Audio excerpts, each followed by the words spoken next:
Ela tinha 11 anos e não sabia ler. E naquele dia, um garoto rico decidiu usar isso para destruí-la na frente de todo mundo. Risadas, gritos, celulares levantados, enquanto ela ficava parada, sem conseguir entender uma única palavra do que estava escrito. O que ninguém ali imaginava é que essa humilhação ia criar algo que nenhum deles conseguiria controlar depois. Se inscreva no canal, assim você me ajuda a não desistir desse trabalho e continuar a entregar histórias como esta. Obrigado por sua contribuição.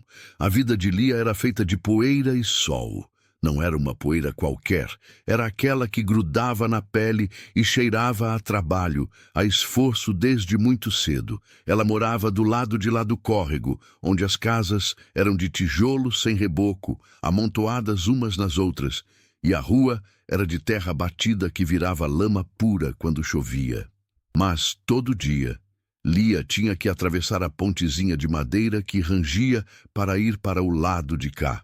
O lado de cá era o bairro dos ricos, onde o ar era mais fresco, o cheiro era de grama cortada e perfume caro, e as casas tinham muros altos que pareciam guardar segredos e fortunas. Lia tinha 14 anos, mas a responsabilidade que ela carregava nas costas a fazia parecer mais velha. Ela vendia cocada, paçoca e às vezes uns pães doces que a mãe, quando estava melhor, conseguia assar. O dinheiro era crucial. A mãe dela estava doente e o pai tinha ido embora há muito tempo, levado pela promessa de um emprego na capital que nunca se concretizou. Lia não ia à escola. Não é que ela não quisesse. Ela até sonhava em sentar naquelas carteiras limpas do colégio particular que ficava bem na entrada do bairro rico. Mas o tempo que ela passava na escola era tempo que ela não estava vendendo. E sem a venda não havia comida na mesa. Essa era a desculpa que ela dava para si mesma. Mas havia uma vergonha muito maior, guardada no fundo do peito, como uma pedra fria que nunca derretia. Lia não sabia ler. Para ela, as letras eram só rabiscos tortos, desenhos sem sentido que zombavam dela em cartazes, embalagens de remédio e placas de rua. Ela tinha aprendido a reconhecer os números para dar o troco, mas o mundo escrito era uma muralha que a impedia de avançar. Ela vivia com medo de ser desmascarada, de ter que admitir o que sentia ser a sua maior falha. E era justamente no lado de cá que essa vergonha ameaçava explodir todos os dias. O centro do movimento, onde Lia conseguia vender mais, era a praça principal, bem perto da sorveteria chique. Era ali que a molecada rica passava a tarde, exibindo roupas novas e celulares que valiam o aluguel de meses da casa dela. E o rei dessa praça, o dono daquele pedaço de asfalto liso, era Otávio. Otávio não era o mais forte, mas era o mais arrogante. Tinha uns 15 anos, cabelo sempre impecável e um sorriso debochado que parecia ter sido treinado no espelho para humilhar. Ele era filho do doutor Eurico, que era dono da fazenda de gado e de metade dos prédios da cidade. Otávio e os amigos dele, Davi, o gordinho que ria de tudo, e Felipe, o magrelo que só sabia concordar, olhavam Lia com aquela mistura de nojo e pena. Eles a viam como parte da paisagem, um mosquito zumbindo que precisava ser ignorado ou, melhor ainda, esmagado. Lia tentava ser invisível. Ela ficava de cabeça baixa, oferecendo a cocada com a voz baixa. Mas a invisibilidade era um luxo que ela não podia pagar. Aconteceu numa terça-feira de sol forte. Lia estava parada perto do ponto de ônibus, tentando vender os últimos doces. Um caminhão de entrega tinha acabado de descarregar um monte de caixas de refrigerante perto da porta da lanchonete. Na lateral do caminhão havia um adesivo enorme de propaganda com letras garrafais e coloridas. Otávio estava com os amigos no banco da praça. Ele estava entediado. Quando viu Lia, os olhos dele brilharam com uma maldade miúda, aquela que nasce da falta do que fazer. "Ei, Lia, a vendedora de doce", ele chamou, estalando os dedos. Lia tremeu. Ela detestava quando ele a chamava assim, como se estivesse chamando um cachorro. Ela se virou, forçando um sorriso profissional. Oi, Otávio. Quer um pé de moleque hoje? Tá fresquinho. Pé de moleque? Não, obrigado. Eu prefiro comer coisas que vêm em embalagens lacradas. Sabe como é? Higiene, ele disse, e Davi soltou aquela risada estrondosa de quem é pago para achar graça. Otávio se levantou, caminhando lentamente até onde Lia estava, fazendo questão de olhar o chão de terra que ela trazia nos sapatos. Eu estava vendo essa propaganda aqui no caminhão, ele continuou, apontando para o adesivo brilhante. É uma coisa muito séria, Lia. Um aviso importante para a população. Eu queria saber se você pode ler para a gente. O coração de Lia começou a bater tão forte que parecia querer pular pela boca. As letras eram enormes, mas para ela continuavam sendo hieróglifos. Ah, é que eu tô com pressa, Otávio. Minha mãe tá esperando o dinheiro. Que pressa, que nada! Ele insistiu, bloqueando a passagem dela com o corpo grande. É rapidinho. Vamos lá, você é tão esperta com as contas, deve ser esperta com as letras também. Leia alto para todos ouvirem. Otávio estava se divertindo demais. Ele sabia que Lia não ia à escola. Ele já tinha ouvido os comentários da cozinheira da casa dele, que morava no mesmo bairro de Lia. A molecada que passava na rua parou. O motorista do caminhão deu uma espiada. Lia sentiu o rosto esquentar, o sangue subindo para as bochechas. A vergonha era uma onda que a afogava. Ela olhou para as letras. TRANSPORTE. Ela não sabia por onde começar. Ela tentou enrolar. Está falando sobre o refrigerante novo, não é? Que é o mais gostoso. Otávio riu, mas dessa vez o riso era cruel, afiado como vidro. Errado, Lia. Totalmente errado, ele disse, pegando o braço dela e forçando-a a apontar para a palavra. Isso aqui não é refrigerante gostoso. Isso aqui diz não estacione. É um aviso legal. Você nem sequer consegue soletrar a primeira palavra. Ele não parou por aí. Otávio adorava o palco que ele havia criado. Ele pegou o bloco de notas que Lia usava para anotar os pedidos e o abriu. Olha só, gente, os pedidos dela são só desenhos de bolinhas e riscos. Ela não escreve o nome dos clientes. Ela só desenha. Você não sabe escrever nem o seu próprio nome, Lia? O silêncio que se seguiu não era de respeito, era de constrangimento alheio. Lia sentiu o estômago revirar. Ela queria sumir, virar poeira e ser levada pelo vento. Ali, na frente de todos, o segredo dela estava exposto, gritando a sua ignorância. Ela não aguentou. As lágrimas vieram quentes e incontroláveis. Ela largou a cesta de doces no chão, que tombou, espalhando cocadas e paçocas na calçada limpa. Me deixa em paz, Otávio. Ela conseguiu balbuciar, a voz embargada. Ele deu de ombros, sem nenhum remorso. Eu só estava pedindo um favor, Lia. Se você fosse para a escola, saberia. É só estudar, não é tão difícil. Lia não esperou mais nada. Ela saiu correndo. Correu o mais rápido que suas pernas magras permitiam, ignorando os risos que ecoavam atrás dela e o cheiro doce dos seus produtos desperdiçados. Ela só parou quando chegou do lado de lá do córrego. Pulou a pontezinha bamba e se escondeu debaixo da mangueira no quintal de casa. Ali, abraçada aos joelhos, ela chorou. Chorou não por raiva de Otávio, mas por raiva de si mesma. A ignorância era uma corrente que a prendia àquela vida de poeira e humilhação. Naquele dia, Lia fez uma promessa silenciosa. Ela precisava aprender. Não importava como, nem quanto tempo levasse. Ela precisava quebrar aquela corrente. Enquanto Lia corria, do outro lado da rua, sentado na mesa de uma cafeteria, havia um observador silencioso. Era o irmão mais velho de Otávio, Cícero. Cícero era o oposto de Otávio. Tinha 17 anos, era quieto, passava a maior parte do tempo lendo ou tentando ler. Ele não tinha o sorriso fácil e debochado do irmão. Ele tinha olhos profundos e um jeito de olhar o mundo como se estivesse sempre procurando a palavra certa para descrever o que via. Ele viu a cena inteira, viu a maldade gratuita de Otávio e a corrida desesperada de Lia. Ele viu a cesta de doces no chão. Cícero suspirou. Ele conhecia bem aquele tipo de vergonha. Otávio era o aluno brilhante, o prodígio da família. Cícero era o garoto que, mesmo com todas as aulas particulares, ainda trocava letras, lia devagar e se sentia um fracasso toda vez que tinha que ler em voz alta na frente do pai. Cícero era disléxico, uma palavra que ele tinha que soletrar letra por letra e que definia a luta silenciosa dele contra a expectativa da família. Ele sabia exatamente o que Lia sentia naquele momento. A humilhação de ser exposto por algo que a maioria das pessoas fazia sem pensar. A sensação de que o próprio cérebro estava sabotando você. Otávio e os amigos estavam rindo e chutando uma das paçocas que caíram da cesta.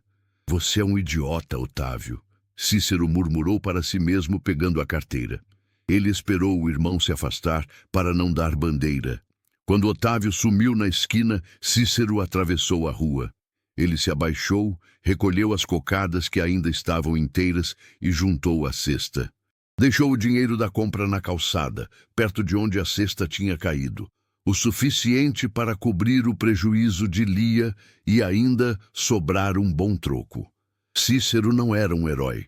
Ele era apenas um garoto que entendia de perto o peso de ter dificuldades com a escrita e a leitura, especialmente quando se vivia em um mundo que valorizava o conhecimento impresso acima de tudo.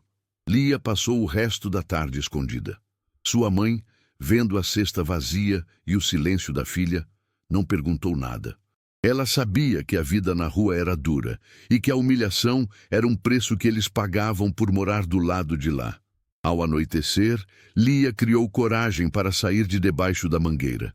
Ela estava faminta. A mãe estava na cozinha, cozinhando o pouco arroz que tinham. Filha, o que aconteceu com as vendas? Perguntou a mãe, a voz fraca. Lia não conseguiu mentir. Eu caí, mãe. Perdi tudo. A mãe suspirou, mas não brigou. Foi então que Lia viu algo em cima da mesinha da sala. Era a cesta de vime dela, limpa, e ao lado um pequeno embrulho de papel amassado. Dentro do embrulho havia 3 notas de dinheiro, mais do que ela teria feito em um dia inteiro, e um bilhete dobrado. O bilhete. O coração de Lia disparou. Alguém tinha devolvido a cesta e deixado o dinheiro, mas o bilhete... Ela pegou o papel. Era um pedaço de folha de caderno, com linhas azuis. Havia algo escrito em letra caprichada, mas meio torta. Ela virou o papel de todos os lados, tentando decifrar os símbolos. O que é isso, Lia? Perguntou a mãe. Lia engoliu em seco. É um aviso, mãe, de um cliente. Ele deixou o dinheiro e o recado. Ela fingiu ler, inventando uma história rápida. Ele disse que vai querer o dobro de cocada amanhã e que é para eu ir buscar a encomenda na padaria. A mãe sorriu aliviada. Que bom, filha. Graças a Deus. Lia escondeu o bilhete no bolso do vestido. A alegria pelo dinheiro foi imediatamente substituída por uma frustração profunda e dolorosa. Ela tinha o recado, mas não tinha a chave para abri-lo. O bilhete, o único rastro de bondade daquele dia cruel, era, ironicamente, mais um lembrete da sua limitação. Ela se deitou na cama naquela noite, o bilhete amassado sob o travesseiro. O que está escrito? Quem trouxe isso? Por que a letra é tão bonita, mas parece que tremeu um pouco? A curiosidade era maior que o medo. Ela sabia que, se quisesse descobrir o que estava escrito ali, teria que pedir ajuda. Mas para quem? Se ela pedisse para a mãe ficaria triste. Se pedisse para a vizinha, o segredo se espalharia. O medo da humilhação pública voltava. Ela revivia a cena de Otávio, apontando para a palavra não estacione. Na manhã seguinte, Lia acordou decidida. Ela não ia mais para a praça principal, onde Otávio estava. Ela ia mudar a rota. Ela precisava do dinheiro, mas precisava evitar o contato com a arrogância do lado de cá. Ela preparou a cesta, carregada com os doces que o dinheiro misterioso havia ajudado a comprar ingredientes, e seguiu por uma rua lateral, que passava por trás dos muros das grandes mansões. Era uma rua mais vazia, de pouco movimento, mas talvez ela pegasse algum jardineiro ou entregador. Foi então que ela viu a casa. Era a maior de todas, com um portão de ferro trabalhado e um jardim que parecia de revista. Era a casa de Otávio, a casa do doutor Eurico. Lia apressou o passo com medo de ser vista. Mas, para sua surpresa, o portão estava entreaberto. E encostado no muro de pedra estava Cícero, o irmão mais velho de Otávio. Ele não estava com os amigos. Estava sozinho, com um livro de capa grossa na mão. Ele estava lendo, mas parecia estar lutando contra as páginas. Ele passava o dedo lentamente sobre as palavras, a testa franzida em concentração. Lia quase passou direto, mas Cícero levantou a cabeça. Os olhos dele encontraram os dela. Ele não sorriu nem a debochou.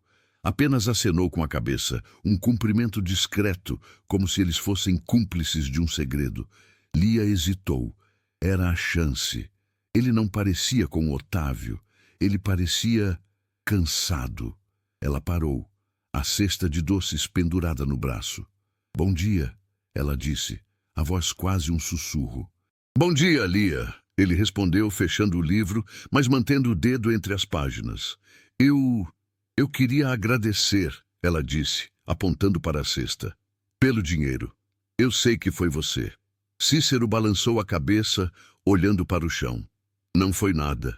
Meu irmão é um idiota." O silêncio voltou. Lia sentiu a pedra da vergonha retornar ao peito, mas a necessidade de saber o que estava escrito naquele bilhete era maior que tudo. Ela tirou o papel amassado do bolso. Você me faria um favor?" Ela perguntou, estendendo a mão. "Eu queria saber o que está escrito aqui. O cliente que deixou o dinheiro, ele deixou isso. Eu perdi meus óculos e a letra está meio apagada." Cícero pegou o bilhete. Ele não riu da desculpa dos óculos perdidos. Ele sabia a verdade. Ele desdobrou o papel com cuidado. A letra era dele mesmo, escrita rapidamente, no calor do momento. Ele leu em voz baixa, soletrando um pouco, como se estivesse testando as palavras. "Você não está sozinha. A vergonha não te define. Não desista dos seus doces, Lia. Eles são bons. E a gente sempre pode aprender." Lia ouviu as palavras e, pela primeira vez naquele ano, sentiu um alívio imenso. Não era um aviso de encomenda. Era um recado de conforto. "Obrigada", ela disse, sentindo os olhos marejarem de novo. Cícero devolveu o bilhete. Ele olhou para Lia, para o jeito que ela segurava o papel como se fosse um tesouro. Ele viu a determinação por trás da timidez. "Lia", ele começou, a voz um pouco hesitante, "se você realmente quer aprender a ler, eu posso te ajudar." A proposta a pegou de surpresa. Um garoto rico, irmão do seu algoz, se oferecendo para ensinar uma menina pobre. Você faria isso?" ela perguntou. Cícero assentiu. "Eu não sou um bom professor. Eu mesmo tenho dificuldade com isso. Mas eu sei o quanto é ruim se sentir burro só porque as letras não fazem sentido. Eu te ensino o que eu sei. Ninguém precisa saber. É o nosso segredo." Lia olhou para o portão da mansão, para o muro alto. O risco era enorme. Se Otávio descobrisse, a humilhação seria 1000 vezes pior. Mas se ela não aceitasse, ela continuaria presa na escuridão. Ela respirou fundo. A promessa feita debaixo da mangueira voltava. "Sim", ela disse com firmeza. "Eu aceito, mas tem que ser um segredo. Um segredo bem guardado." Cícero sorriu, um sorriso pequeno e verdadeiro que não tinha nada a ver com a arrogância do irmão. "Combinado? Amanhã, depois do almoço, atrás do muro do colégio. Lá ninguém nos vê." Lia segurou o bilhete com força e foi embora. O coração cheio de medo e, pela primeira vez em muito tempo, esperança. Ela tinha um professor, um aliado secreto no território inimigo. A luta contra os rabiscos tortos tinha acabado de começar. O acordo foi selado ali, naquele pedacinho de muro alto, entre a promessa de um garoto rico e a esperança desesperada de uma menina pobre. O segredo era o cimento daquela aliança. No dia seguinte, Lia quase não conseguiu esperar. Ela vendeu os doces na velocidade da luz, evitando a praça e o centro de movimento, e correu para casa. O almoço foi engolido, a mãe, cansada, dormia. Lia pegou o bilhete amassado, aquele que Cícero tinha escrito, e o guardou como um amuleto. Chegou ao local combinado com o coração na boca, parecendo que tinha feito algo muito errado.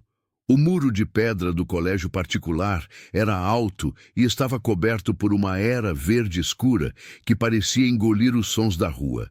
Cícero já estava lá, sentado no chão, encostado na pedra. Ele não estava com roupas de grife, mas com uma camiseta velha e calças jeans puídas, como se quisesse diminuir a distância entre eles. Ao lado dele, havia uma mochila de lona e um caderninho pequeno. "Chegou cedo", ele disse sem levantar a voz. Eu estava ansiosa", Lia confessou, sentando-se a uma distância respeitosa.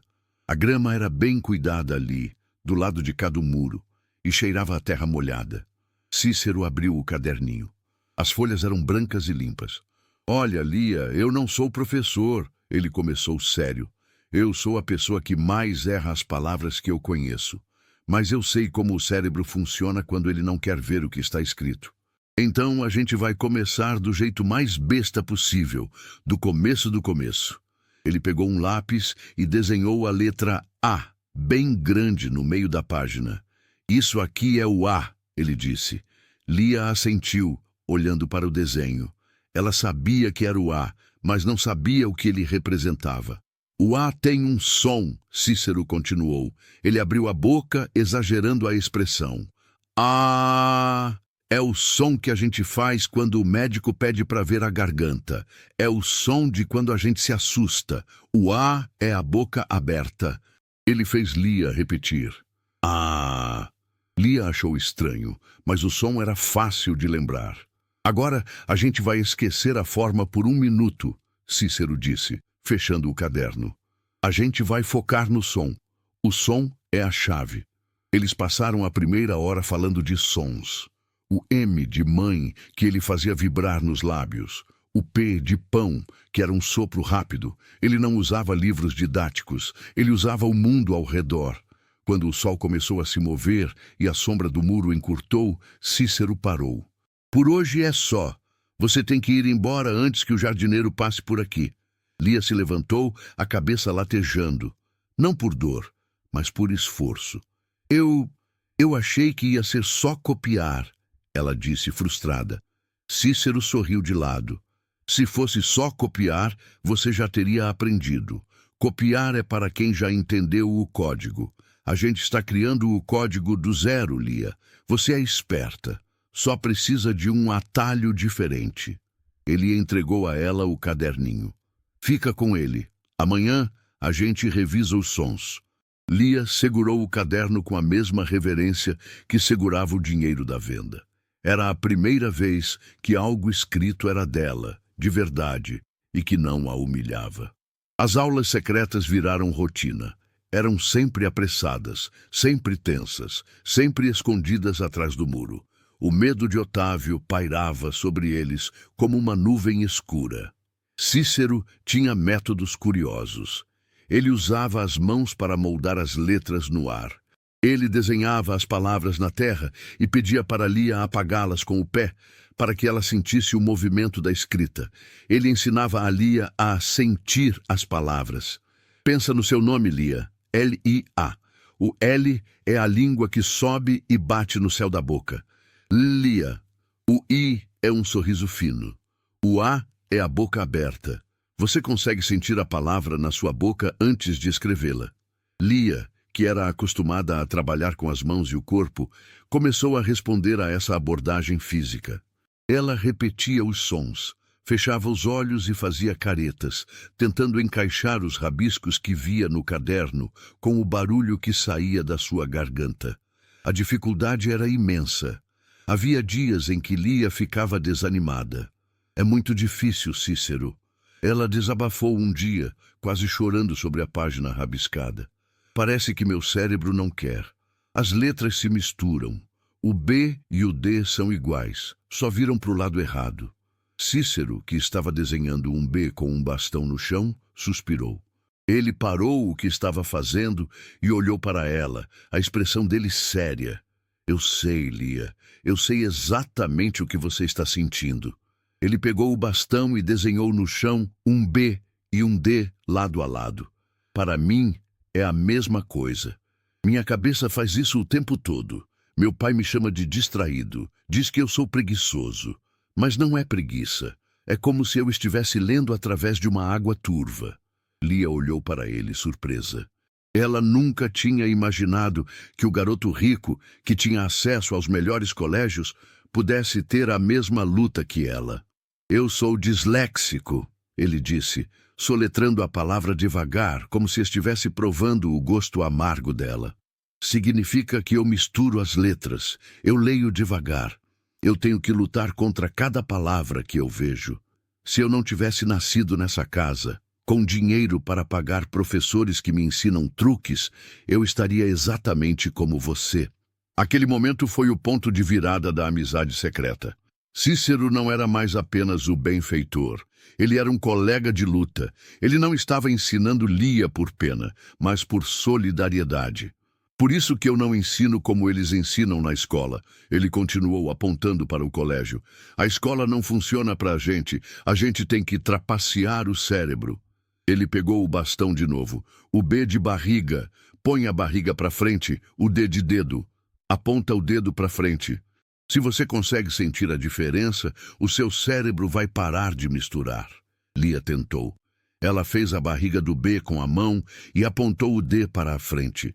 De repente, as formas fizeram sentido. O B era gordo e o D era magro. Eu entendi, ela sussurrou, a voz cheia de admiração. Cícero sorriu. O sorriso dele era raro e valioso. A gente tem que ser mais esperto que as letras, Lia. As semanas se transformaram em um mês. O verão estava chegando ao fim e o sol atrás do muro já não era tão forte. Lia estava evoluindo rapidamente.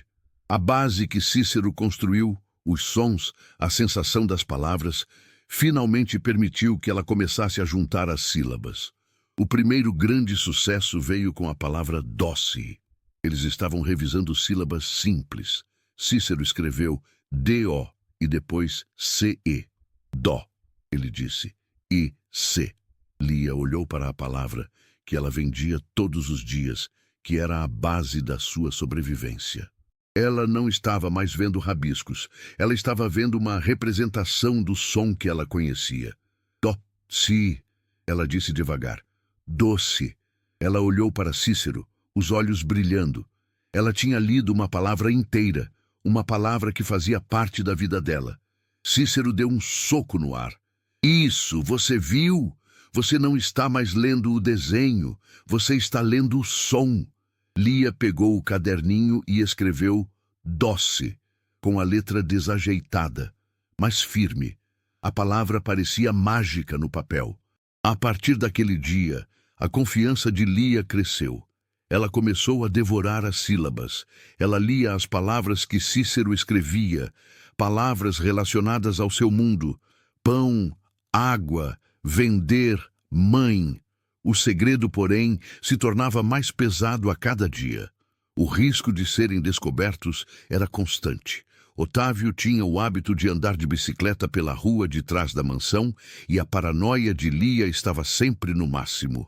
Um dia, eles estavam concentrados, com Cícero mostrando como a letra S se parecia com uma cobra e fazia um som sibilante quando ouviram vozes.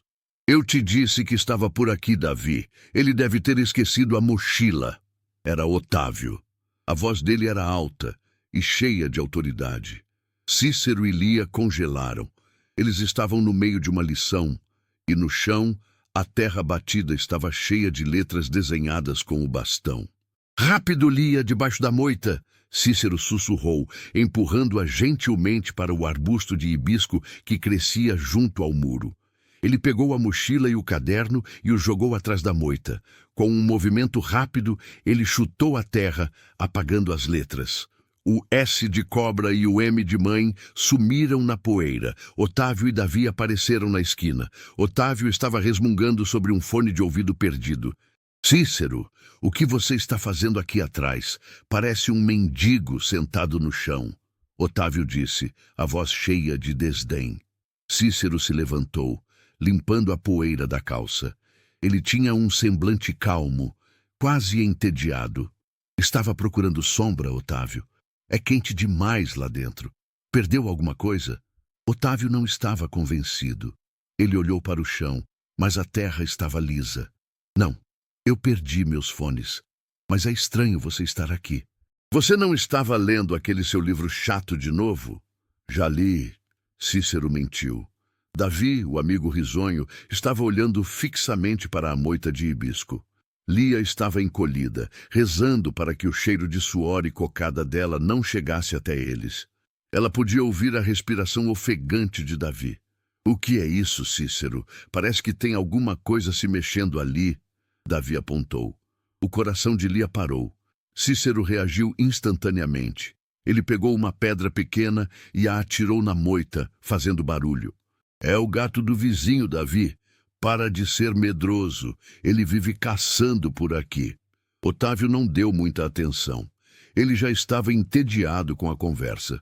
Vamos, Davi. Se ele está aqui, os fones devem estar perto da piscina. E não fique aí parado, Cícero. Você devia estar estudando para os exames, não chafurdando na terra. Os dois se afastaram, as vozes diminuindo à medida que entravam pelo portão principal da mansão. Lia esperou até que o silêncio voltasse. Ela saiu da moita, o corpo tremendo, com folhas grudadas no cabelo. Essa foi por pouco, ela conseguiu dizer, respirando fundo. Cícero estava pálido. Eu te disse que era um segredo perigoso. Lia assentiu, pegando o caderninho. Aquele susto, no entanto, não a fez desistir. Pelo contrário, a adrenalina só reforçou o valor do que eles estavam construindo. Ela estava arriscando a humilhação, mas estava ganhando o mundo. A amizade deles floresceu naquele espaço confinado e secreto. Enquanto Lia aprendia as letras, Cícero aprendia sobre a vida do lado de lá do córrego. Lia lhe contava sobre a rotina da venda, a preocupação com a mãe doente, a dificuldade de conseguir um trocado. Ela falava da ponte de madeira que rangia, do cheiro de carvão queimado e da solidariedade silenciosa entre os vizinhos. Cícero ouvia, quieto. Ele nunca tinha tido amigos de verdade. Os amigos de Otávio eram superficiais e a pressão da família o isolava. Lia não o via como o filho do Dr. Eurico. Ela o via como o garoto que também lutava contra as letras. Ele, por sua vez, compartilhava as pressões da sua vida. A cobrança do pai para ser perfeito, a inveja que sentia de Otávio, que parecia absorver o conhecimento sem esforço. Meu pai não entende, Cícero confidenciou um dia, enquanto lia um pequeno parágrafo sobre o gato e o rato. Ele acha que tudo é força de vontade. Se eu não tiro 10, ele me castiga, me tira os livros. E eu amo ler, Lia, mas eu demoro 3 vezes mais que todo mundo. Lia sentiu uma pontada de empatia profunda. O sofrimento deles era diferente na causa. Pobreza dela, neurologia dele, mas idêntico no efeito, a exclusão e a vergonha. Você lê muito melhor que eu, Lia disse, tocando o braço dele. Mas você está me alcançando rápido, Cícero respondeu. Você tem garra, você tem um motivo para ler. Não é só para tirar nota, é para viver. Ele deu a ela o primeiro livro. Não era um livro de contos infantis, mas um livrinho de receitas simples, com letras grandes e figuras de alimentos. Você precisa aprender a ler coisas que importam para você, ele explicou. Sua mãe precisa das receitas. Lia pegou o livro com as mãos trêmulas. Ela abriu a página. Ali estava, bolo de fubá. Ela tentou soletrar. B-O-L-O-D-F-U-B-A. Bolo de fubá, ela exclamou. Era a primeira vez que ela lia algo prático, algo que ela podia usar para ajudar a mãe. Aquele livro de receitas se tornou o novo foco das aulas. Lia parou de ver as letras como inimigas e passou a vê-las como ferramentas. Cada palavra decifrada era um ingrediente encontrado, uma porta aberta. A habilidade de Lia começou a ser testada no mundo real, e isso trouxe novos desafios para o segredo. Um dia, Lia estava vendendo seus doces na rua, e uma senhora chique, amiga da mãe de Otávio, parou para comprar. "Você tem cocada de maracujá, minha querida?" perguntou a senhora. "Tenho sim, dona Cecília", Lia respondeu. "Ótimo, eu preciso de uma, e se puder, anote aqui para mim, que amanhã eu quero 5 pães de mel. Meu neto adora." Dona Cecília estendeu um bloquinho de notas e uma caneta. Lia sentiu o pânico. Até então, ela tinha anotado os pedidos com os desenhos de bolinhas e riscos, como Otávio havia zombado. Agora ela tinha um conhecimento, mas usá-lo era arriscado. Ela pensou rapidamente. Se ela escrevesse, isso levantaria suspeitas. Se ela dissesse que não sabia, a humilhação voltaria. Ela pegou a caneta, fingiu escrever o nome da senhora e, com a mão em concha, escreveu no canto do papel, de forma quase ilegível, as palavras pão e mel, usando o novo método de Cícero, o P de sopro, o M de vibração. "Pronto, dona Cecília, anotado. 5 pães de mel para amanhã", ela disse, entregando o bloco de volta. A senhora sequer olhou para a escrita de Lia, preocupada apenas em guardar a cocada na bolsa de grife. Mas Lia sentiu uma onda de poder. Ela tinha enganado a ignorância, ela tinha usado o seu segredo para sobreviver. O maior teste veio com a saúde da mãe. A mãe de Lia estava tomando um remédio novo e as instruções eram complicadas. Lia sempre dependia da vizinha para ler o rótulo, mas a vizinha tinha viajado. Uma noite, a mãe estava se sentindo mal e pediu o remédio. "Lia, o doutor disse que, se eu sentir a tontura de novo, eu tenho que tomar a pílula azul, não a branca", a mãe sussurrava fraca. "Mas eu não consigo enxergar qual é a caixa da pílula azul." Lia foi até o armário de remédios. Havia 3 caixas parecidas, todas com letras miúdas. O medo de errar a medicação era paralisante. Ela pegou a caixa. As letras pareciam pular, mas ela se lembrou das aulas de Cícero sobre as vogais longas e as consoantes duplas. Ela começou a soletrar o nome do medicamento azul, ANALGESICO. Ela respirou fundo, colocando o L da língua para cima. Ico, ela murmurou. Ela reconheceu a palavra. Ela pegou a segunda caixa, a branca. Ela soletrou e leu, vitamina C. Lia sentiu o frio na espinha sumir. Ela não estava mais cega.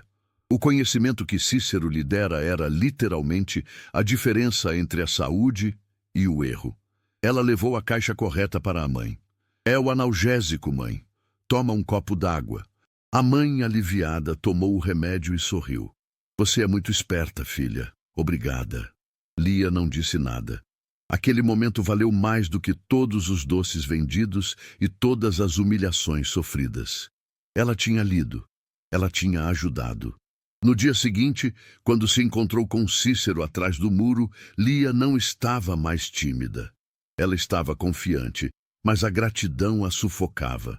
"Cícero, eu consegui ler o remédio da minha mãe", ela disse sem rodeios. "Você me salvou." Cícero sentiu o calor da emoção na voz dela. Ele não precisava de elogios, ele precisava saber que o esforço valeu a pena. "Eu sabia que você conseguiria. Você não está mais presa, Lia", ele disse, olhando para o muro alto. Mas a liberdade dela tinha um preço: a manutenção do segredo. O problema da divisão social, que eles tentavam ignorar, começou a se infiltrar nas aulas. Lia estava aprendendo a escrever frases completas. Cícero estava ensinando pontuação. "A vírgula é a pausa, Lia. O ponto final é o fim da ideia", ele explicou. Enquanto ele falava, um carro esportivo de cor vermelha parou na rua, bem em frente ao muro. Era o pai de Otávio e Cícero, o doutor Eurico. Ele desceu do carro, falando ao celular, a voz grave e imponente. Ele estava a poucos metros de distância. Cícero se encolheu, puxando Lia para mais perto do muro, onde a sombra era mais densa. O doutor Eurico falava sobre negócios. Falava sobre a diferença entre as pessoas. Não, Roberto. Não podemos misturar. A mão de obra barata é necessária, mas a administração tem que ser limpa. Pessoas que não têm acesso à educação não têm a mentalidade de negócios. É uma questão de classe, de berço. Lia ouviu as palavras, e elas atingiram seu estômago como um soco. Pessoas que não têm acesso à educação. Era dela que ele estava falando. Cícero estava tenso, o rosto fechado. Ele ouvia o pai, sabendo que ele estava ali, ensinando Lia, desafiando a lógica de classe e berço. Quando o doutor Eurico finalmente entrou no portão, Cícero e Lia saíram do esconderijo. O silêncio era pesado. A barreira invisível, o córrego que separava as casas de luxo das casas de tijolo, parecia ter crescido, transformando-se em um abismo. Ele não te respeita, não é? Lia perguntou a voz baixa. Cícero balançou a cabeça, amargo. Ele só respeita o que está escrito no extrato bancário e o que está escrito nos diplomas. Por isso que ele me pressiona tanto. Ele quer que eu seja o que ele chama de homem educado. Lia apertou o caderninho contra o peito. Ela estava se tornando uma mulher educada, no sentido real da palavra. Mas para o doutor Eurico, ela seria sempre a vendedora de doce do lado de lá. A amizade deles era linda, mas frágil, construída sobre a areia movediça da desigualdade social. Cícero olhou para Lia. Ela já não era a menina humilhada que chorava na frente do caminhão. Ela era uma força silenciosa. Ela sabia ler. Lia, ele disse pegando a mão dela, a gente tem que continuar. Quanto mais você souber, menos poder as palavras dele terão sobre você. Ela assentiu, mas a alegria dos primeiros sucessos estava tingida de preocupação. O mundo lá fora não queria que eles fossem amigos. O mundo deles era dividido por regras que o pai de Cícero defendia. A luta contra as letras tinha sido vencida, mas a luta contra a divisão social estava apenas começando. Eles tinham que ser mais cuidadosos, mais secretos, pois a ameaça de Otávio e agora a ideologia do Dr. Eurico pairava sobre a única coisa que realmente importava, a sobrevivência daquele laço improvável. O segredo deles estava por um fio, e o fio estava prestes a ser testado. A luta contra as letras tinha sido vencida, mas a luta contra a divisão social estava apenas começando. Eles tinham que ser mais cuidadosos, mais secretos, pois a ameaça de Otávio e agora a ideologia do Dr. Eurico pairava sobre a única coisa que realmente importava, a sobrevivência daquele laço improvável. O segredo deles estava por um fio, e o fio estava prestes a ser testado. As aulas secretas continuaram, virando o centro da vida de Lia. Não era mais só sobre aprender a ler.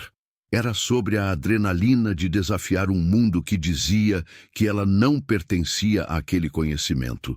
O caderninho de capa azul, com as anotações de Cícero, era o mapa de um tesouro proibido.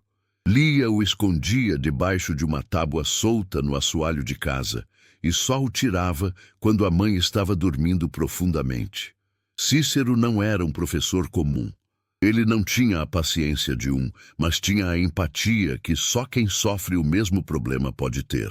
Ele sabia que Lia precisava de atalhos, de macetes, porque a maneira tradicional de ensino simplesmente não funcionava para cérebros que viam o mundo de forma diferente.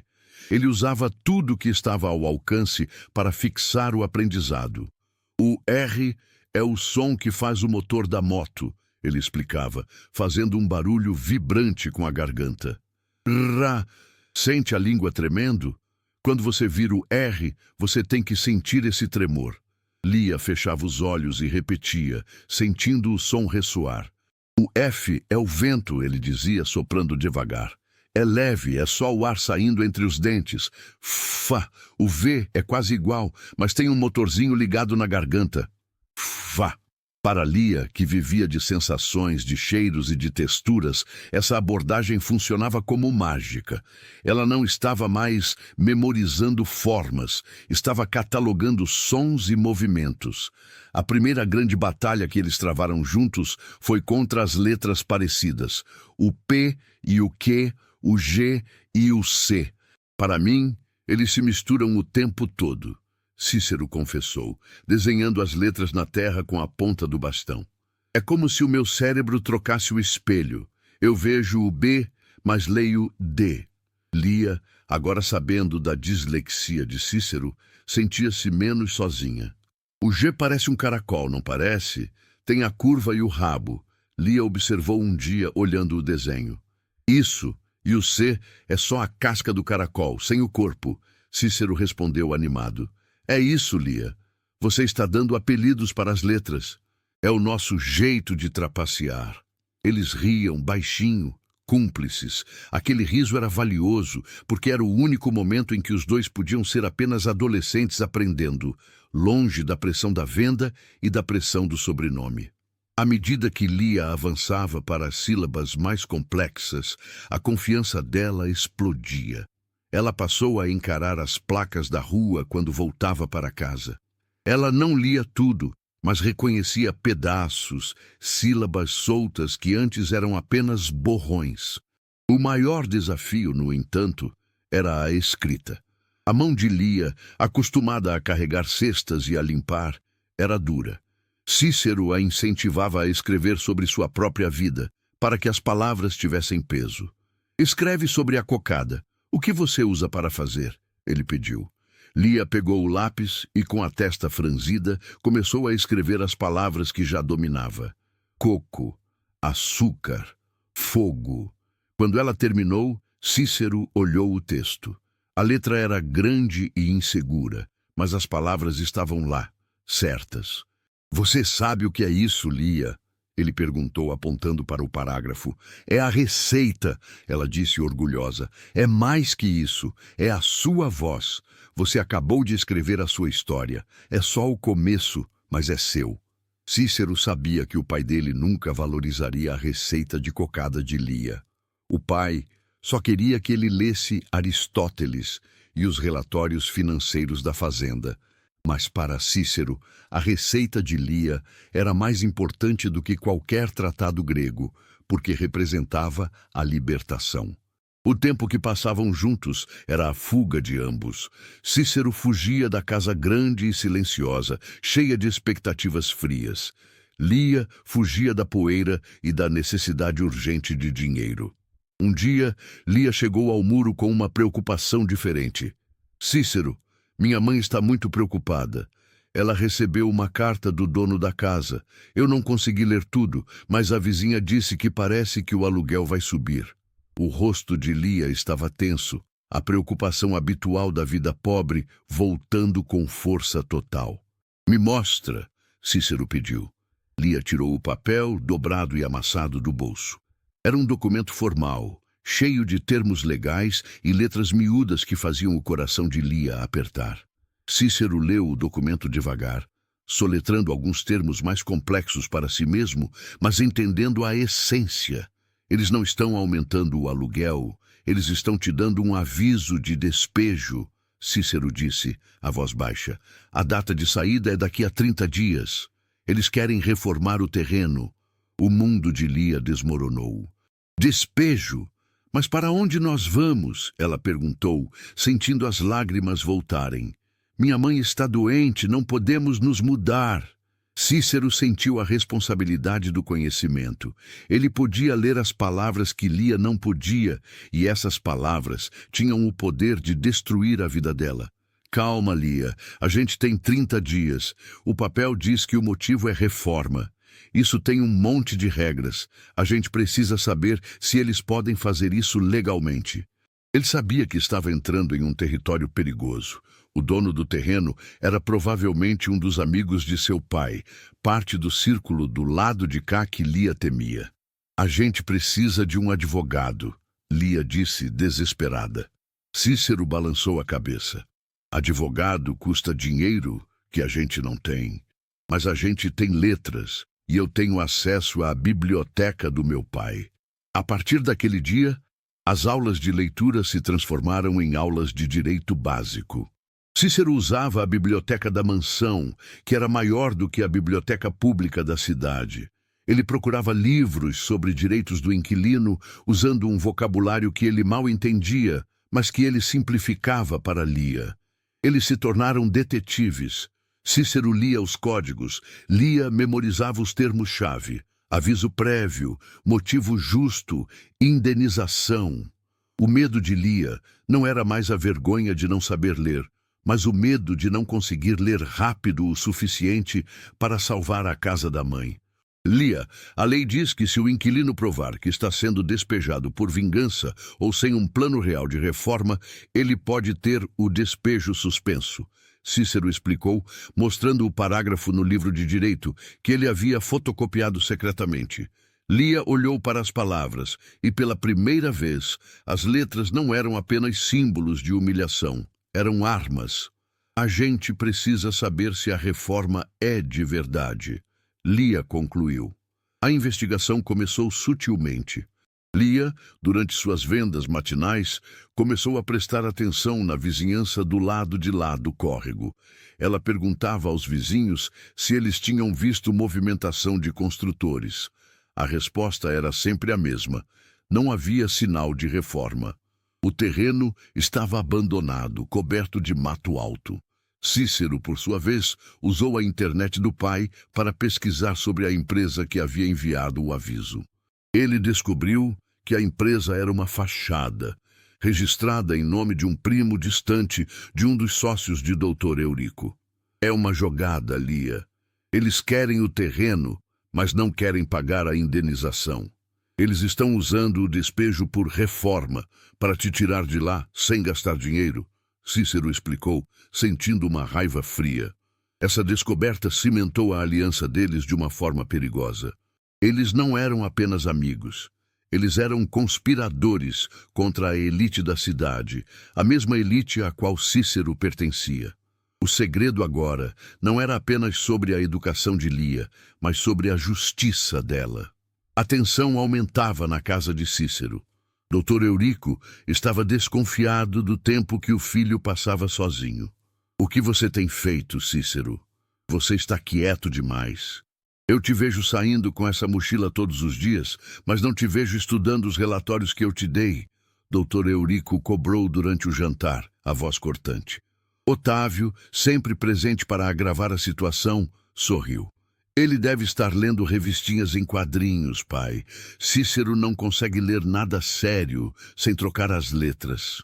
Cícero sentiu o rosto esquentar. Ele tinha que proteger Lia e o segredo. Eu estou na biblioteca, pai. Estou fazendo uma pesquisa sobre as leis de propriedade. Cícero mentiu, usando o vocabulário que tinha aprendido para o caso de Lia. É complexo. Eu preciso de silêncio para entender os termos técnicos. O Dr. Eurico ficou surpreso. Leis de propriedade? Isso é excelente, Cícero. Eu não sabia que você estava interessado em direito imobiliário. Isso sim é útil. Continue assim. A mentira funcionou, mas colocou Cícero sob uma pressão ainda maior. Agora ele tinha que fingir que estava estudando direito para agradar o pai, enquanto, na verdade, estava usando o conhecimento para lutar contra os interesses dos amigos do pai. Ele tinha que manter duas vidas paralelas. O prazo de 30 dias estava diminuindo.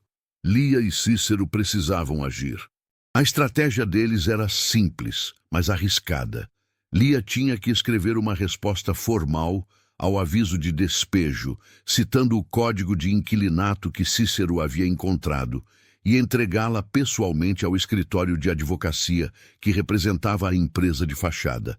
Você tem que escrever com a letra mais formal que conseguir, Lia, sem erros de ortografia. Eles têm que pensar que você tem um advogado te ajudando, ou pelo menos que você sabe ler o que está escrito. Cícero instruiu, revisando o rascunho. A carta era curta e direta. Lia citava o artigo da lei que exigia um plano de reforma detalhado e pedia uma indenização justa pela mudança forçada. Ela assinava com o nome completo, Lia da Silva, escrito com uma caligrafia que ela tinha treinado por semanas. No dia de entregar a carta, Lia estava vestida com a melhor roupa que tinha, um vestido simples, mas limpo. Ela não levou a cesta de doces. Ela estava indo como uma cidadã que exigia seus direitos, não como uma vendedora. Cícero a acompanhou, mas de longe. Ele não podia ser visto perto do escritório de advocacia, que ficava no centro do bairro rico. Ele ficou na esquina, observando Lia caminhar com a carta na mão. Lia, que antes se encolhia de vergonha, agora caminhava com a cabeça erguida. Ela não estava mais com medo das letras. Ela entrou no prédio de vidro e aço. Cícero esperou, o coração acelerado. Quando Lia voltou, 10 minutos depois, ela estava séria. Eles pegaram a carta. O secretário mal olhou para mim. Ele só disse que o advogado ia ler. Lia relatou, voltando para o lado de Cícero. Ótimo, agora a gente espera. Se eles forem espertos, eles vão desistir. Se eles insistirem, a gente tem que ir na justiça. Mas pelo menos a gente tem a prova de que eles foram avisados de que a gente sabe dos nossos direitos. A espera foi torturante. 3 dias depois, Lia estava vendendo seus doces perto da ponte, quando uma moto parou. Era um entregador, uniformizado. Lia da Silva? Ele perguntou. Sou eu. Ele entregou a ela um envelope grande, timbrado. Era do escritório de advocacia. Lia sentiu o corpo tremer. Ela estava sozinha e precisava ler aquilo. Ela não podia esperar Cícero. Ela abriu o envelope, as mãos suando. O papel lá dentro era grosso e cheio de palavras difíceis, mas ela se concentrou nas que Cícero havia ensinado. Ela procurou as palavras-chave: despejo, suspensão, acordo. Seus olhos encontraram a frase que importava. Em virtude da reavaliação dos custos do projeto de reforma, a empresa decide suspender o aviso de desocupação e renovar o contrato de locação por mais 12 meses. Lia leu de novo, para ter certeza. Eles tinham vencido. O conhecimento, o código que Cícero havia ensinado, tinha salvado a casa dela. Ela respirou fundo, soltando o ar que parecia ter prendido por um mês inteiro. Ela tinha acabado de ler um documento legal, sozinha, e ele dizia que ela estava segura. Ela correu. Correu de volta para o muro, mesmo sabendo que não era o horário combinado. Ela precisava contar para Cícero. Cícero estava sentado no muro, lendo um livro. Ele levantou a cabeça quando ouviu os passos apressados. Lia, o que aconteceu? Você está pálida. Lia estendeu o envelope, mal conseguindo falar. A gente ganhou. Eles suspenderam o despejo, Cícero. Cícero pegou o papel e leu rapidamente. Ele soltou um grito abafado de vitória. Eu não acredito! Você conseguiu, Lia! Eles não podiam arriscar ir para a justiça sabendo que você tinha o conhecimento. Eles se abraçaram. Um abraço rápido e desajeitado, de alívio e pura alegria. Naquele momento, o muro de pedra não existia. Eles eram apenas 2 jovens celebrando uma vitória improvável contra um sistema muito maior. A vitória deu a Lia um novo senso de propósito. Ela continuou as aulas, mas agora não era apenas para se defender, era para avançar. Ela começou a ler os títulos dos jornais, os rótulos de alimentos, as propagandas. O mundo, antes mudo e ameaçador, estava começando a falar com ela.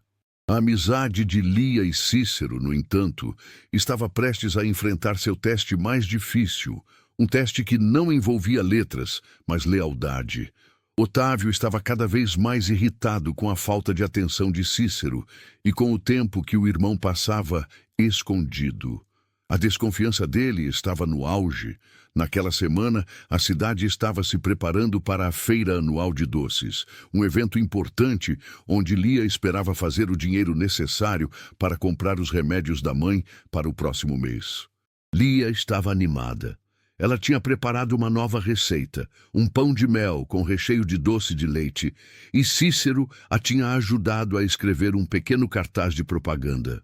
O cartaz dizia, em letras caprichadas, escritas por Lia com pouca ajuda de Cícero: "Pão de mel, sabor que conquista, vendedora Lia." Era a primeira vez que Lia expunha sua escrita publicamente. No dia da feira, Lia montou sua pequena barraca perto da praça, mas em um lugar discreto, longe do palco principal, onde as famílias ricas se concentravam. Tudo estava indo bem. Ela estava vendendo muito, e a satisfação de ler os pedidos e dar o troco sem hesitar era imensa. Cícero apareceu no final da tarde, disfarçado em meio à multidão, para não chamar a atenção.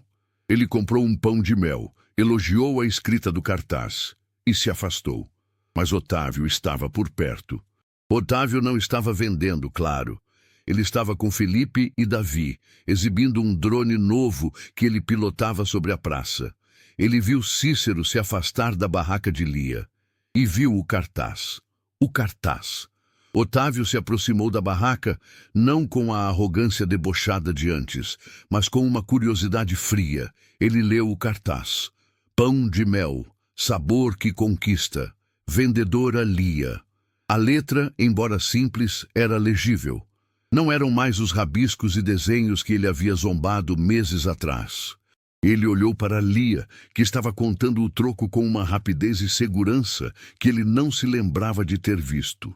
Lia, ele chamou a voz baixa, mas perigosa.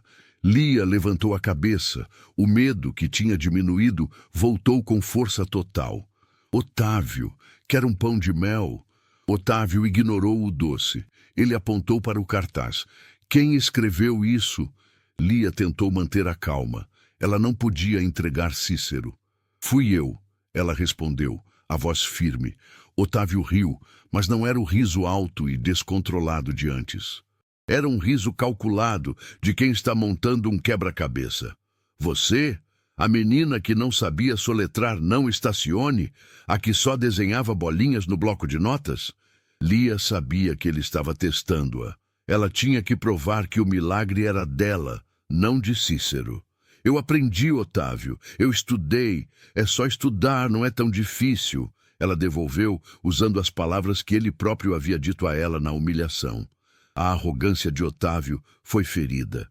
Ele não podia aceitar que Lia, a vendedora de doces, tivesse superado a ignorância que ele havia exposto. Isso diminuía o poder dele. Ele olhou ao redor, procurando Cícero. Ele sabia que o irmão tinha estado ali. Não minta para mim, Lia. Você não foi à escola. Alguém te ensinou, e eu sei quem é. Otávio disse, apontando para a direção em que Cícero havia sumido. Meu irmão idiota, o disléxico. Ele está te ensinando, não está? Lia sentiu o sangue gelar. Ele sabia. O segredo estava exposto. Otávio não esperou a resposta. Ele estava com raiva, não só pela mentira, mas pela traição de Cícero, que estava usando o conhecimento da família para ajudar a menina que Otávio desprezava. Eu vou te dar um aviso, Lia. Se você continuar com esse joguinho, eu vou contar para o meu pai. E você sabe o que o meu pai pensa sobre esse tipo de mistura. Ele vai tirar o dinheiro do Cícero e vai garantir que você não venda mais nada nesta cidade. Ele não estava ameaçando Lia com a humilhação pública. Ele estava ameaçando-a com a destruição da sua fonte de renda e, pior, com a destruição da única chance de Cícero de ter uma vida minimamente feliz, longe da pressão do pai. Otávio se virou, deixando Lia paralisada. A alegria da vitória sobre o despejo e o orgulho de ler o cartaz se transformaram em cinzas. Lia tinha conquistado a liberdade das letras, mas agora essa liberdade estava ameaçando a única pessoa que havia estendido a mão para ela. Ela olhou para o cartaz. As palavras vendedora Lia pareciam gritar a sua nova verdade, mas o preço desse conhecimento era muito alto. Lia teve que tomar uma decisão imediata. Ela tinha que proteger Cícero da fúria do pai dele e da inveja venenosa de Otávio. Ela fechou a barraca, mesmo com os doces ainda na cesta. Ela correu para o muro, o local do segredo. Cícero estava lá, esperando, com um sorriso de satisfação pela vitória na feira. "O que foi, Lia? Por que você está aqui? O Otávio te viu?" Lia assentiu, a respiração presa. "Ele viu o cartaz. Ele sabe que você me ensinou. Ele me ameaçou", ela disse, a voz embargada. Cícero ficou pálido. "O que ele disse?" "Ele disse que se a gente continuar, ele vai contar para o seu pai. Ele vai acabar com a sua vida aqui, Cícero. Ele vai te castigar, te tirar os livros." Lia não conseguia terminar a frase. Cícero olhou para o portão da sua mansão, para o poder silencioso que seu pai exercia. Ele sabia que Otávio não estava blefando. A ideologia do Dr. Eurico era mais forte do que a amizade deles. "A gente tem que parar, Lia", Cícero disse, a voz cheia de derrota. "Eu não posso arriscar isso. Meu pai, ele me destruiria."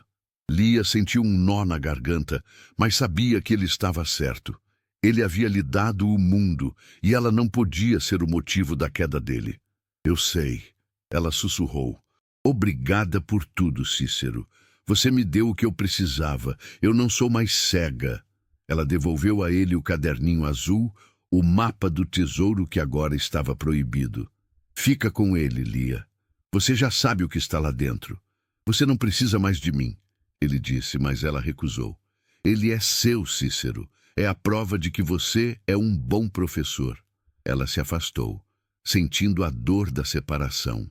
O muro, que antes era o refúgio, agora era a linha de demarcação que eles não podiam mais cruzar juntos.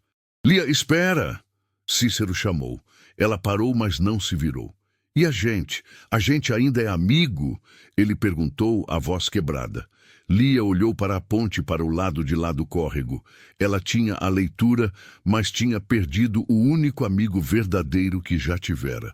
"Eu espero que sim, Cícero, mas agora a gente tem que voltar para os nossos lugares." "O seu irmão e o seu pai venceram", ela disse, e sem olhar para trás, ela correu para o seu lado do mundo, deixando o caderninho azul e a amizade secreta para trás do muro alto. A distância social havia se imposto. O segredo tinha acabado. Lia estava livre das letras, mas presa novamente na solidão. Restava saber se a semente da amizade que Cícero havia plantado sobreviveria à seca da divisão social. A dor daquela despedida foi silenciosa, mas doeu mais do que qualquer grito. Ele correu de volta para o lado de lá do córrego, sentindo que tinha trocado a liberdade de um amigo pela liberdade do conhecimento. Ela tinha vencido a batalha contra as letras, mas perdido a guerra contra a divisão social. Nos dias que se seguiram, a vida de Lia voltou à rotina, mas ela não era mais a mesma. Ela vendia seus doces, mas agora, quando alguém pedia o troco, ela podia ler as notas. Quando a mãe pedia para ela pegar um ingrediente, ela lia o rótulo da embalagem. O mundo dela tinha ganhado som e forma. Ela parou de usar o bloco de notas com os desenhos. Agora, ela tinha um caderninho novo, comprado com o dinheiro da feira, onde ela anotava os pedidos com letras pequenas e rápidas. A cada palavra escrita, ela sentia a presença de Cícero, o som do R vibrando na garganta, o B da barriga. O segredo tinha acabado, mas o ensino vivia nela. Do lado de lá do muro, Cícero sofreu o peso da separação e da mentira que precisou manter.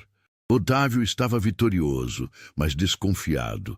Ele observava Cícero como um falcão, esperando que o irmão cometesse um erro.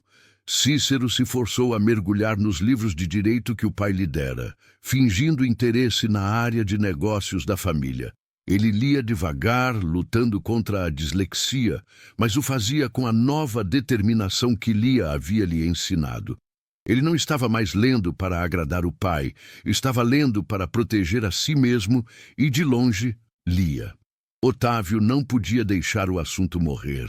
A derrota na humilhação pública ainda o incomodava profundamente. Ele precisava provar que Lia era uma fraude, que o conhecimento dela era superficial e que Cícero era o culpado pela ousadia dela. A chance veio uma semana depois do fim da feira de doces. Lia estava vendendo perto da praça, desta vez com uma confiança que irradiava. Ela não se encolhia mais. Otávio e seus amigos se aproximaram. Eles não estavam rindo. Havia uma seriedade calculada no rosto de Otávio.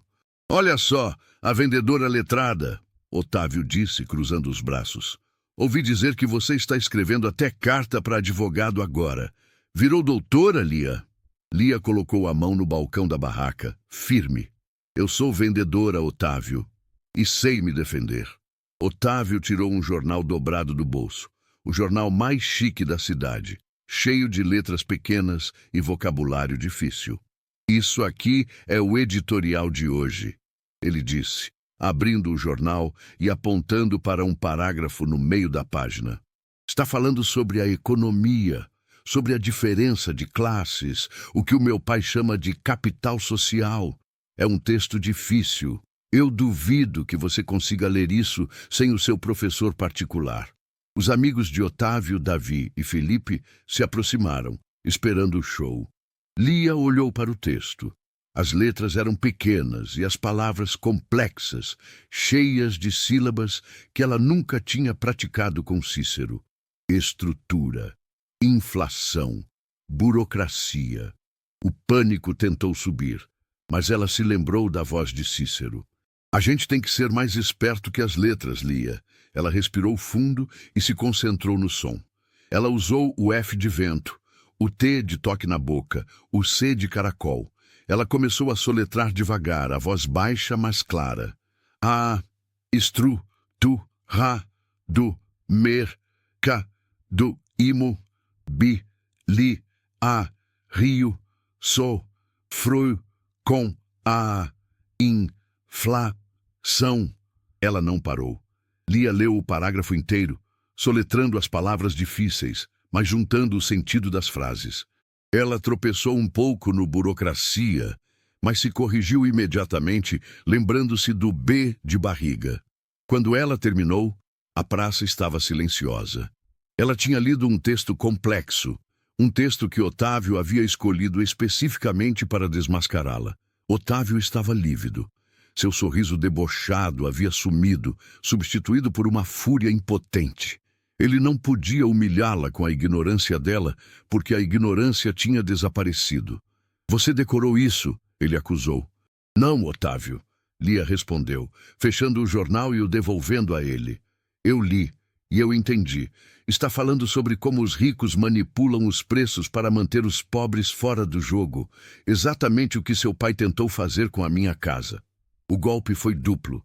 Lia não apenas demonstrou sua alfabetização, mas usou o conhecimento para atacar a hipocrisia de Otávio e sua família. Otávio não tinha resposta. Ele viu que ali adiante, a vítima tinha morrido. "Isso não termina aqui", ele rosnou, amassando o jornal e se afastando rapidamente com os amigos que estavam constrangidos demais para rir. Lia sentiu a vitória doce, mais doce que qualquer cocada que ela vendia. Ela tinha se libertado. A vitória pública de Lia foi sua libertação, mas também selou a necessidade da separação com Cícero. Otávio sabia que Lia era alfabetizada, mas ele tinha que continuar acreditando que o canal de comunicação entre ela e Cícero estava cortado. Lia e Cícero não se encontraram mais atrás do muro. Lia continuou vendendo, e Cícero continuou fingindo estudar leis de propriedade. A distância física era cruel, mas a conexão que eles haviam construído era feita de mais do que apenas encontros. Era feita de código, de empatia e de uma luta compartilhada. Um mês depois do ultimato de Otávio, Lia estava voltando para casa, tarde da noite. Ela estava cansada, mas feliz com o dinheiro que havia feito. Ao passar pela ponte de madeira que rangia, a fronteira entre os dois mundos, ela viu algo. Encostado no primeiro pilar de madeira, do lado dela do córrego, havia um pequeno objeto. Não era o caderninho azul, mas um pedaço de barbante amarrado em um nó. Lia pegou o barbante. Estava amarrado de uma forma específica, um nó que Cícero havia ensinado a ela uma vez, enquanto falavam sobre a importância de amarrar bem as ideias. Ela desamarrou o nó e viu que o barbante estava dobrado em uma forma. Era a forma que Cícero usava para ensinar a letra C. O C de caracol, o C de Cícero. Ao lado, em uma das pontas soltas do barbante, havia uma minúscula etiqueta de papel quase invisível. Lia levou para perto da luz do poste. Na etiqueta, escrita em letra miúda e apressada, estava apenas uma palavra. Uma palavra que eles haviam aprendido juntos. Uma palavra que representava a luta dele contra a dislexia e o medo dela da ignorância. A palavra era resistir. Lia sorriu, sentindo as lágrimas nos olhos. Cícero não podia aparecer, mas ele estava ali. Ele estava usando o código deles para dizer que a luta continuava e que o laço não tinha sido quebrado, apenas se tornado invisível. Lia nunca mais viu Cícero abertamente. A vida os puxou para seus respectivos mundos. Lia continuou a estudar sozinha, usando o livro de receitas e os jornais velhos, construindo sua alfabetização como quem constrói uma casa, tijolo por tijolo. Ela usou seu conhecimento para ajudar a mãe a entender as contas, para negociar preços e para se defender das injustiças miúdas do dia a dia. Ela se tornou a voz letrada do seu bairro. Cícero, por sua vez, continuou a fingir que estudava direito e negócios, mas ele usava a biblioteca da mansão de forma subversiva. Ele lia sobre história, sobre justiça social e sobre as vidas das pessoas que, como Lia, eram invisíveis para seu pai. Ele começou a deixar pequenos sinais de sua presença. Um livro de poesia na biblioteca pública, com uma página específica marcada, ou um pequeno rabisco codificado na lateral de um cartaz, sempre com a letra C de caracol. Eles se comunicavam através do mundo, usando o conhecimento como um canal secreto, uma linguagem que apenas eles entendiam. A amizade secreta entre Lia e Cícero nunca mais voltou a ser encontros atrás do muro. A divisão social, a ameaça de Otávio e a ideologia do Dr. Eurico eram barreiras reais, feitas de concreto e dinheiro. Mas o que sobreviveu não foi o encontro físico, e sim a semente plantada. A certeza de que, apesar de morarem em lados opostos do córrego, eles eram cúmplices na luta contra a cegueira, fosse ela a cegueira da ignorância ou a cegueira do privilégio. Lia, agora capaz de ler e escrever, olhava para a ponte de madeira não mais com vergonha, mas com a calma de quem sabe que o conhecimento a tornava igual a qualquer um do lado de lá. E Cícero, preso em sua mansão, olhava para o horizonte, sabendo que a sua verdadeira lição não estava nos livros de direito, mas na coragem de uma menina que, com a ajuda dele, aprendeu a resistir. O laço deles se tornou uma lenda silenciosa, uma prova de que, às vezes, a amizade mais forte é aquela que não precisa ser vista para ser sentida. A vida os separou, sim, mas as letras que eles compartilharam os uniram para sempre, em um segredo que nem o tempo, nem a distância, nem a arrogância de Otávio puderam apagar. E isso, meu amigo, já era uma vitória completa. Se essa história te deixou com raiva, aperto no peito ou vontade de fazer algo, então ela não terminou em você. Agora me diz nos comentários o que mais te chocou nessa história.